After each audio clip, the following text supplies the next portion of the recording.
Rob from All Things Wood, Heat, and Maple. Quick video today showing you how I make maple almonds. Really simple. You don't need thermometers. This is how I do it. Usually I just do it all by eye, so here we go. I've got regular almonds. They have not been toasted. So what I do is I take a handful. It's probably about a cup in each handful. I usually just lay out enough to get on the bottom of the cast iron. I like to use a thick pan. You don't run the risk of burning them quickly. They'll start to heat up and roast. Once I get this up to temperature, I'm going to add maybe a teaspoon of butter.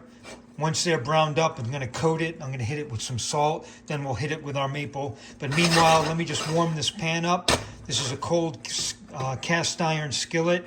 And my almonds are going to start to roast a little bit, get some flavor, and then we'll come back to it. But these almonds have not started roasting yet, so here's a hint. Use your nose. You'll smell these almonds starting to heat up, and of course, if you smell things starting to smoke, that's a good indication that you're too hot. Control your temperature. But right now, I'm going to wait until I start smelling those almonds, starting to see that roast. You'll see some of the almonds browning up on the bottom. And then we'll go to the next step, which is adding a little bit of butter, salt, and finally our maple syrup. And it'll take another 5 minutes after that and we'll be done. These are starting to get toasty. I can smell them. If you want to get some of that flavor, you can see they're starting to brown up. That's about all you want. So I'm going to lower the heat a little bit. I don't know if you do need it, but I like to put a little bit of butter in there. I'm going to melt that butter. I'm going to throw some salt in here, and hopefully what I want it to do is just stick to the almonds. I'm going to lower that heat because she's starting to smoke. That's salt right there.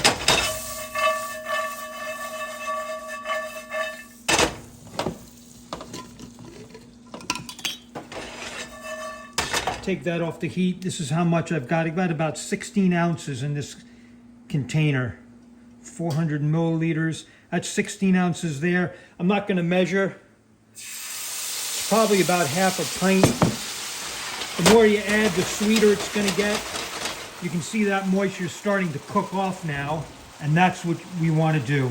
You want to just cook this down. Yeah, that's a little bit more than I normally put in, but that's all right. It'll give it a nice coating. And right now, all you want to do is just keep stirring it.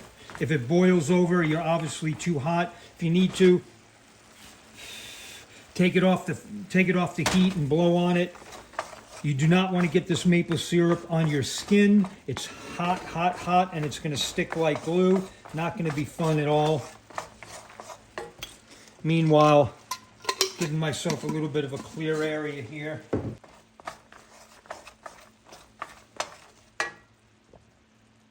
And you can see it's getting thicker. And we're just going to let it cook down. And again, I'm not running it by temperature. The best thing you can do when you're cooking, whether it's something like this, making maple syrup, sometimes you need to use your thermometer if you really want to get the bricks right. But when you're cooking, a lot of it is going to go on feel and judgment. And if you can rely on that, that's a great way of being able to cook. It'll open up your world. So we're going to basically keep reducing this, just like you would if you were going to get ready to make maple sugar or maple candy or whatever, maple fudge. You're watching out for smoking. If it starts to smoke a little, you may want to adjust your temperature. But we're just reducing this. We're getting the moisture out. We're getting this syrup to go to closer to a hard stage, a candy stage. You don't want to break your teeth on it, but you also want it to coat and look nice. It's not going to be a clear glaze. It's going to have a very frosted look, hopefully, is what we're looking for. The end result, as long as it tastes good and you don't break your teeth when you're eating them, it's a win. One of the things people in maple syrup, especially newbies, you get really caught up in trying to make everything perfect. It's very versatile. If you overcook it and you need to thin it down, as long as you don't burn it, you can add water or sap and cook it down and bring it back to syrup consistency. It's very, very flexible. And it's only maple syrup. Don't lose your cool over it. Don't get hung up on it. No matter what, it's still going to taste good, even if you have to turn it into sugar. When you're doing this, don't be afraid to put a few pieces on your parchment paper. And that's all this is. This is just parchment paper. And as your pan is cooking down, keep an eye on how these react. If they get sticky and then firm, you know your sugar's close. If not, these may just end up being wet almonds, which you can eat or put back in the pan, but make sure they're cool because you'll burn your mouth. We're gonna be done in just a second. You can see it's starting to separate. You see the way it looks here? It's getting foamy, starting to smoke. So I pulled it off the heat, and I'm gonna keep moving it. Just like when you're finishing maple syrup, don't walk away from the pan. Anytime you're dealing with something like sugar, once it comes up to temperature and it's really hot, like that, it can burn. You've probably seen pictures of people that walked away from their evaporators when it was getting down to syrup consistency. Take a little bit too long, get preoccupied. Next thing you know, you've got burnt marshmallows. This is starting to get nice and thick. You can see it. So we're just about there. Pay attention to what it looks like in the pan, so next time you're making it, it's that much easy for you. Just kind of make a mental note of what it looks like. Starting to glob up a little bit. As I'm stirring this with a mouthful of almonds, you can see you're starting to get that rough coat. And that's what we want, because when this dries, you want to have that nice coat of maple sugar. And you can see it right here. It's starting to coagulate. So I'm going to put this on my parchment. There you go. You've got 14 minutes. Here's what the pan looks like. You can see this right here. That's all sugar forming, maple sugar. And now I'm just going to separate these. Don't use your fingers. You'll burn your fingers. It's going to hurt. And right now we're just going to let that cool off. Be careful you don't get splinters. If you're using a wood spoon, I like to use wood. So once these are cool, we're done.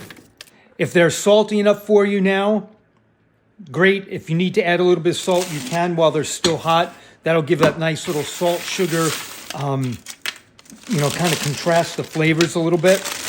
And you can do this with peanuts. You can do it with walnuts, pecans. Peanuts might burn a little bit quicker, so you just have to be on your guard. But like I said, if you pay attention to your pan, pay attention to your nose, take a look and see keep your eyes on the syrup and see how it cooks down. You'll find that it's very easy. And if you ever need to make a gift for someone, or you're going to have company over and you need some treats, there you go.